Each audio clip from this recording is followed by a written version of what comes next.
Here's how to build my K'NEX launch.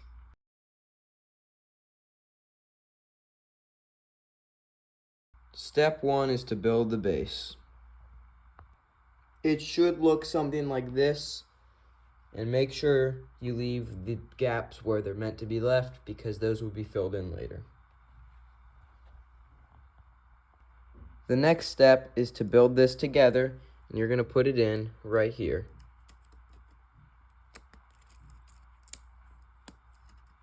It should be able to spin very freely. The next step is to build this. As you can see, there is a 3D printed piece added. I will link the Maker World link down below so you can print out this piece. It is very important. Without it, the launch is not as powerful.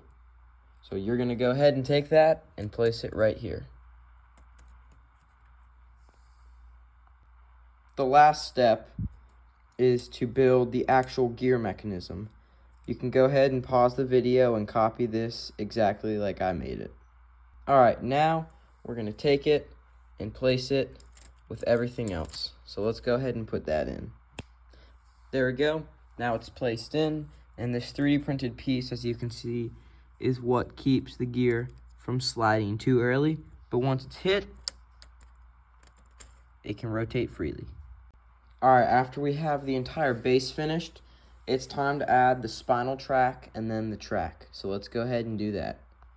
Okay, we got the spinal track installed and the track installed. You can put it in any way you want. You just need to make sure that there is a nice gap that the slider can go on for the start.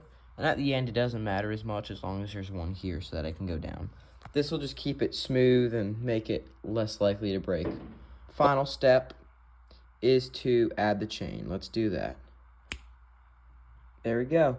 We got the chain on. The last tip is to make sure that the chain has a lot of flex in it. If it's too tight, it will snap basically every time. So if it's loose, you're good. Last thing to do is the rubber bands. As long as you have rubber bands that are pretty stiff and that fit well between here and this bar, you should be good. I'll show you how to put them on and where they should go, so let's do that. The rubber band should go in between that piece so that when you tighten it, it rotates backwards and keeps rotating backwards, and when you let it go, it unwinds. So here's a test run of the full thing.